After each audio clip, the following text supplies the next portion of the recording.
Hi everyone, hope you're well. Hi Grace. All right, where is Vanessa? So Vanessa just sent me a private message showing me that she's using the A, B, C, D, E, F, G, H, I, J, grid, the guidelines. So some of you might notice that I do that. If I can't remember a word, I run through the alphabet and I usually hit the word. Hi Anne, are you coming to see me today?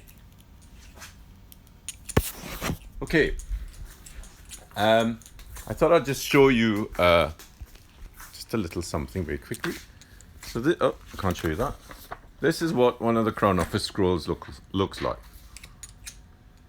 So all of this has to be filled with text,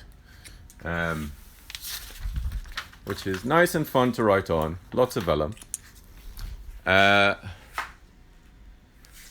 Okay. Let me just find a stable place to put this.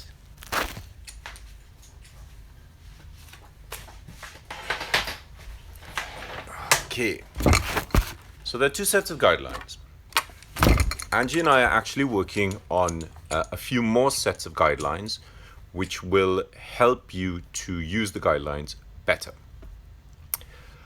I know you're all very excited about the manual, and I know you're also very excited about the guidelines, but you need to understand how to practice with them. So what I'm going to do is I'm going to run through both sets of guidelines so that we can see, okay Anne, okay, so that we can see how to actually use them. You need to give me a little bit of time here because I have to set this up in a stand. Now, once it's set up in the stand, I cannot see you, okay? I will look at this. I will look at this a little bit later on to see what your posts are and some of the questions you're asking. And once the manual is up, I'm going to set up a group on the business page, not my personal page, the Paul Antonio Scribe Limited page, which will deal with the copperplate script manual. So the other manuals will all have their own page. And if you have issues with it, then you post stuff in there. Don't post it on my personal page and don't post it on the business page because I'll just ignore you. Okay, so I'm going to turn this around. Sorry, the desk is a little messy because I've been doing some ruling pen work. Now, I'm going to show you something first. So, sorry. That is, when I set the camera in, the camera is set at this angle. I turn the page to this angle. So I know some of you have asked, why is the page straight? But if you're seeing the page on like this, obviously you are thinking it's straight. It's not straight, it is at an angle. I'm going to drop this in. You're going to have to be a little bit patient because I can't really see the page. I'm going to turn a light on. Okay. All right, here we go. So this guideline, this grid, which is called the minuscule guidelines 8mm height, was specifically made for the script.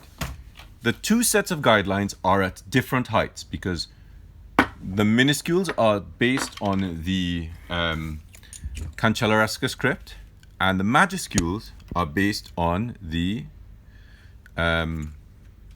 Roman imperial capitals. So I'm using a Hunt 22B. When you're practicing with the guidelines, you see the line of universal beauty here. My chest is perpendicular to this line. Now, my chest is not here. My chest is actually over here. So the lines are actually higher up. so that I'm not right in front of it. Now, when you're practicing with the guidelines, what you have to remember is we develop these guidelines to work in a very specific way. I know you're looking at it from the side, but this is how I'm working. Hi, Oates. So I'm working within here.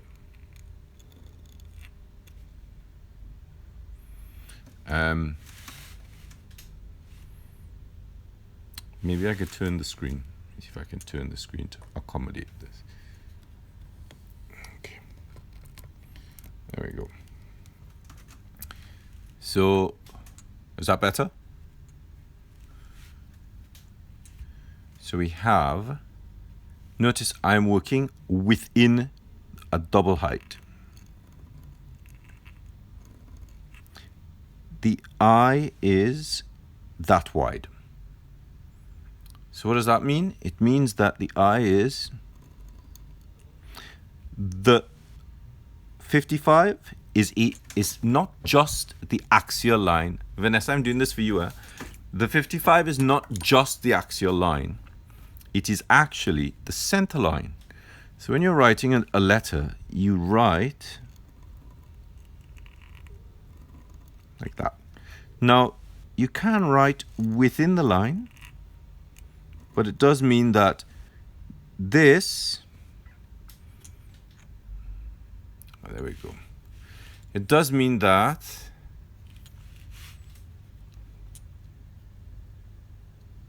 the center line goes through, and so I have a name for this. This is a direct stroke. Goes through the direct stroke, but it doesn't necessarily go through the center of the curve.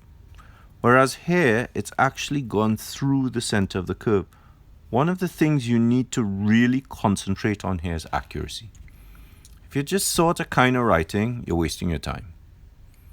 If you're going to take the time and write it, the oblique holder is not easier than the straight pen. The straight holder is, the oblique holder was not made for copperplate script. It was made for Spencerian script. You try to do copperplate script with an oblique holder, there are issues that arise, which I'm discussing in the manual, but I'm not discussing that here. I'm looking at how the guidelines work.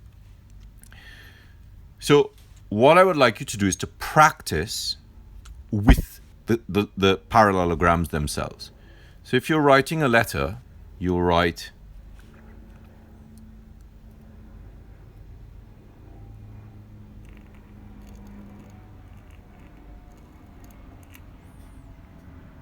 notice I didn't do this. So you have two options for the ligatures. You can either make the ligatures half the parallelogram or double the width. So if you're writing man, you would go M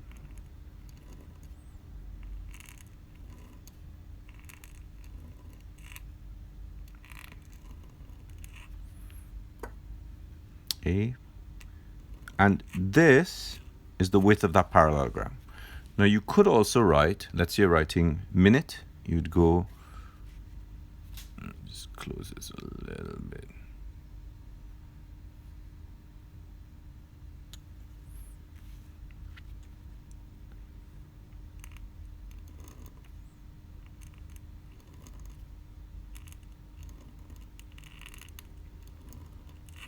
So the grids are actually made to work with the letters. We do have another grid that we're working on, and the other grid really will help you with the ligatures as well, but we're not going to release that until the manual is actually ready and the pre-order is up and running, because we're still sort of tweaking little bits of it. So that it's quite important to understand that this grid is made for you to practice letters individually. So you would practice A,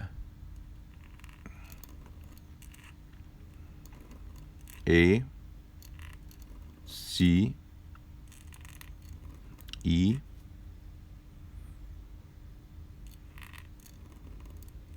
O.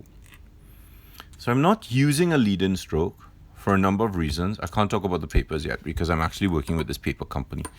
So once we get this finalized, I will let you know. We're trying to develop a Paul Antonio calligraphy pad so that we can sell a set of ink, paper, and nibs so that we know that the three things work together. So I'm not at liberty to talk about the paper just yet. Now, you probably noticed that my E does not pick up the full width of the thing, because if it does, then the next letter, next date will actually be too close. So there are some things that vary with the letters, which again we talk about in the manual. So this is how you need to practice with this grid. Don't ligature the letter, don't connect them. Actually practice with them separately and individually. So we have 1 and 2, 3 and 4. Remember, the kink is in the ink because you the kink, which is this, disappears once it is covered by the ink. So just remember, the kink is in the ink. And let's do a descender.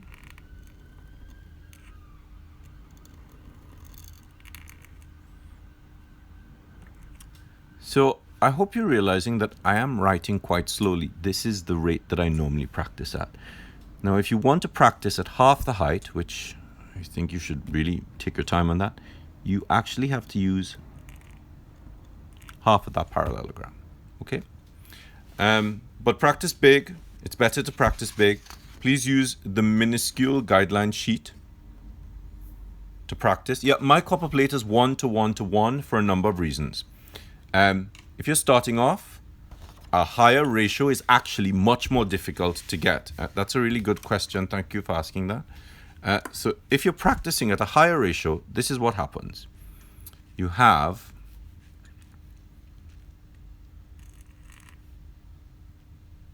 still have to hit that middle line. So you have to get that in the right place. And you have to go all the way up and come all the way down. Well, this is the wrong shape. Now, if you're practicing at 3, well, let's say you're practicing at double 3. The reason why I'm sorry about that. The reason why I'm trying to get you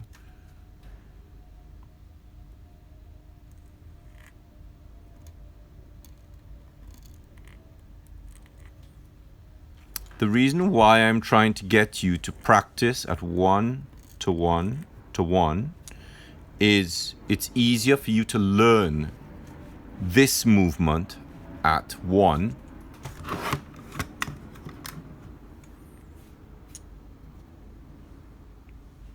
It's easier for you to learn this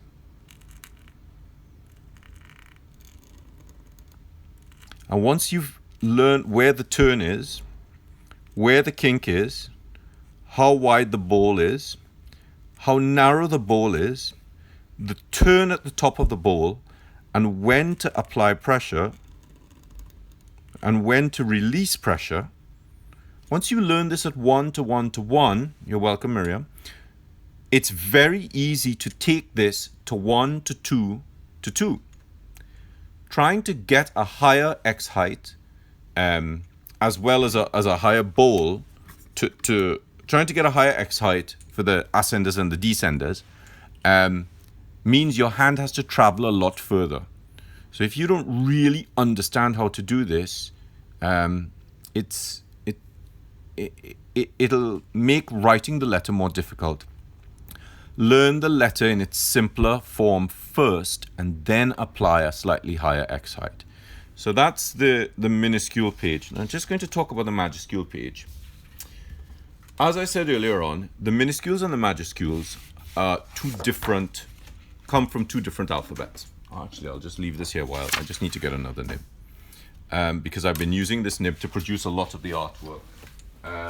Consequently, it's really taken quite a beating.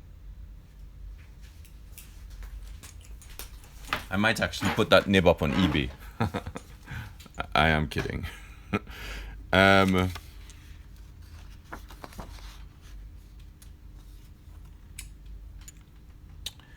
So this is the majuscule grid,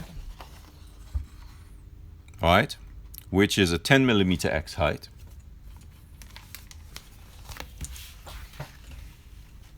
Now, let me see if I can get less of this. That's a little bit better. Sorry about the yellow light, guys. So this grid, if we compare them, we can see that the X height here, so this is the minuscule grid here. So maybe I'll do it this way. We can see that the height of the majuscule is taller in the majuscule grid. Yes? We can also see that we're working at double the height here, whereas with the majuscule grid, the height is actually 3. The manual is based on a principle of, based on something called the resolving third. It's a Buddhist principle on how this number 3 exists in all things. I'm not really going to go into it. I'm not really going to go into it here. I'm glad the grids have been helping you. But I want to look at why you need to practice the minuscules separately to the majuscules. Now, it is my hope that you will all, when you get the manual, try to practice the majuscules and the minuscules. So, this is a really narrow minuscule.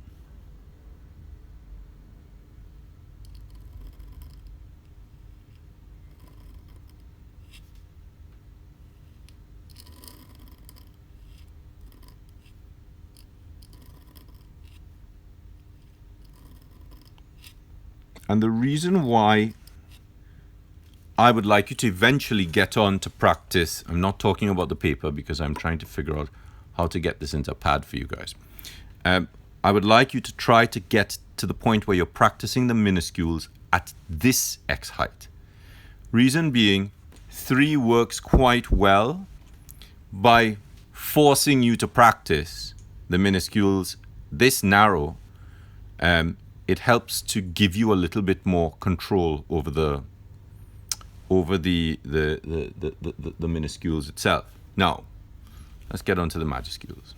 The reason why the grid is grayed out is because, just give me a second.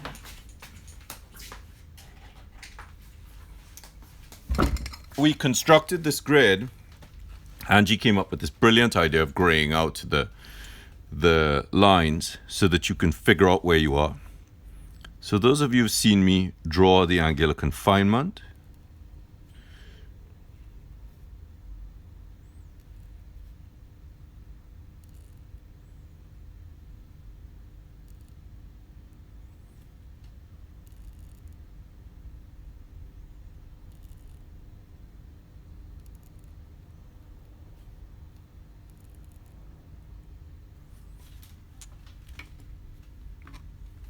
now, the manual does go through the angular confinement for all the letters. These guidelines are available, Sal. You just need to go to my website, click on the manual button, and fill in the details. So we have one, turn, pressure, turn, hit.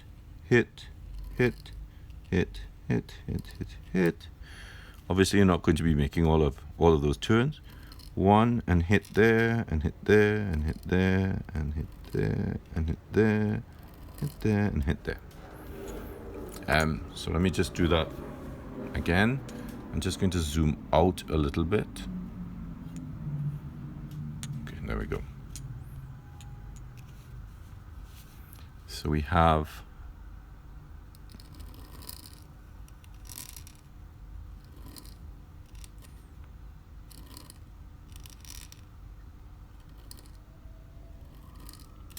the reason why this grid is so important for the majuscules is the sixths are really important. So I'm helping you to count. The turn is there to there. So you're going little chamfer, hit, up and hit. So the grid actually helps you to plot the letters.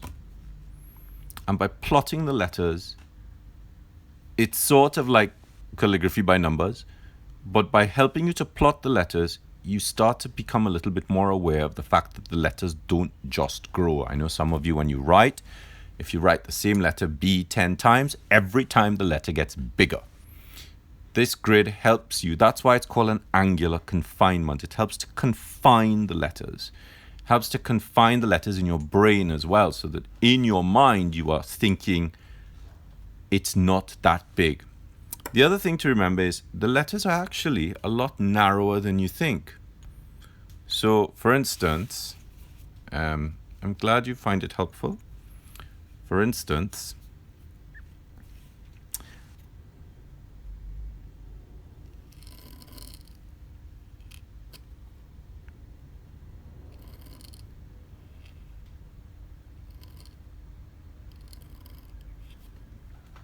that's the R. So it's gone beyond the curve. Now, notice how deep this curve is. So most people, when they do this letter,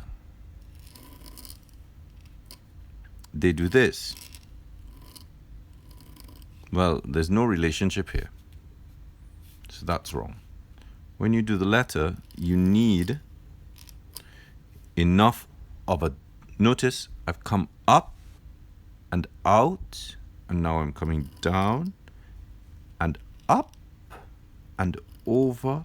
You need enough depth to allow the turn slowly to go all the way back up to the top, then down, and then down. Sorry, this looks a little bit sloppy.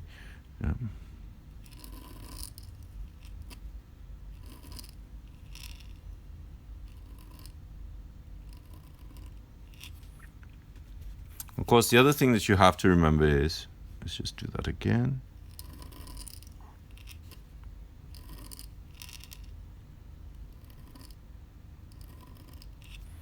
The width of the letter is dictated by the lines. So these lines help you to figure out where you're going to put the dollop flourish. How wide is this? So generally, my rule of thumb is the dollop flourish, or rather the ball finial, is one parallelogram away from the end of the curl. Why is that? Because this is one parallelogram on this side. So this is the central axis of the letter. Because this is so heavy here and here, your eye is drawn to the middle here. So if this is where you are seeing, this is one parallelogram over. So in order to balance that, you need one parallelogram on that side. Now, I just want to reiterate the fact that, thank you very much. I just want to reiterate the fact that this is not an historical script. This is a system. I've developed a geometric construct within which to teach copperplate script in an easier way so that you can learn it easier. Miriam, wait till you see the anatomy of the majuscules and the anatomy of the minuscules. Everything has a name. Every part has a name. It really does help you to figure out what you're struggling with. But getting back to this, I studied calligraphy and gilding at Reigate, calligraphy, gilding, and heraldic painting. And one of the things we were always told, one of the things Gaynor Goff, who taught me calligraphy, always told us, and Gerald Minot, who taught us heraldry, was if you really want to understand a letter form, don't go and use somebody else's exemplar. Go and find the historical version of the thing. And the problem is, a historical version on the internet might not actually be correct. So don't trust that the internet is going to have this information for you. So, oh look, you can see the brushes. And more pens. Don't trust that the internet is going to have this information for you. Find somebody who actually knows what they're talking about, who knows about the history, who is willing to point you in the right direction. Don't ask me because I'm a little bit busy with the manual right now. As much as I love helping you guys, you know, I am a little bit tied up. And believe it or not, I do actually have a life. So what I've done here is I've created a geometric construct within which the letters fit. It gives you a really good system to learn the letter forms and to learn control of the tool and to understand how to think critically when it comes to calligraphy. The next thing that you have to remember about this is once you understand that there is a system, you can then alter the system ever so slightly. So I'm working at 55 degrees. Some people do not work at 55 degrees. Some people work at 52 degrees. Some people work at 54 degrees. You can alter the system ever so slightly. So instead of drawing a 55 degree line, you can draw a 54 degree line and apply roughly the same underlying rules to that system. So the scripts in the middle, and I talk about this in the manual, one of the most shocking things about the line of universal beauty and English roundhand and copperplate script is those of you who have tried to write the script in the English in the universal penman have probably struggled with it. And you've probably struggled with it because you're not using the right tool.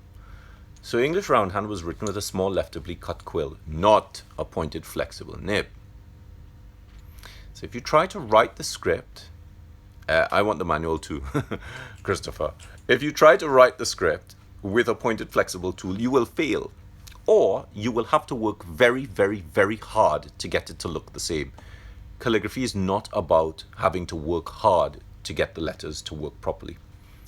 The tool helps you to create that, and if the tool is not doing that, then obviously it's the wrong tool. So by giving you this geometric structure to work within, it helps you to understand how the letters can work, how they will work. I'm using a Hunt 22B. Some of the other Hunt nibs are actually really, really good. We're trying to find a way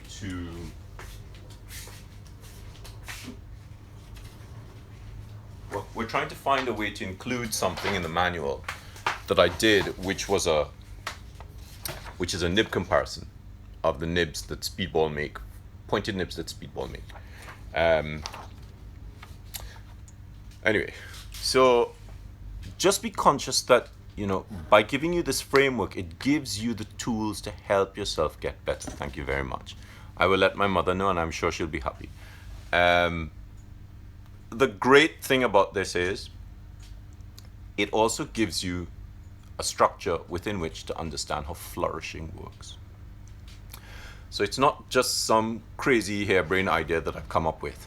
I've actually found a way to implement this with the flourishing as well. Any historical script has a geometric understanding. You just have to be able to see it underneath it. I think that is it, because I am just waffling on and I really should shut up and go back to finalizing the text on the manual. So thank you all very much. Have a super weekend, and if you have any questions, I would suggest you hold off until the manual is out, because it is dealing with a lot of things. I do actually look at things like how to clean your nibs and how to... You should be scared about flourishing. But once you understand the geometry, it'll come. So Vanessa, I hope that's helpful. I hope that helped you with understanding how to actually structure using the grids. Remember, don't practice A, B, C, D, E, F, G. Practice the letters in their groups, because if you practice them in their alphabetical order, you are wasting your time. Practicing them in their groups allows for positive reinforcement of learning, because you are learning the same kinds of shapes. If you start practicing words and you're not sure what the letters look like, you're wasting your time. All right. Have a great weekend. Talk to you soon. I will do a post from Dallas because I have to go back to finalize some stuff with the manual with Angie. And once I get back, we could start walking you through some of the actual manual, which is so beautiful. I can't even begin to tell you. I'm just ready to cry. It's so beautiful. So have a good weekend. Bye.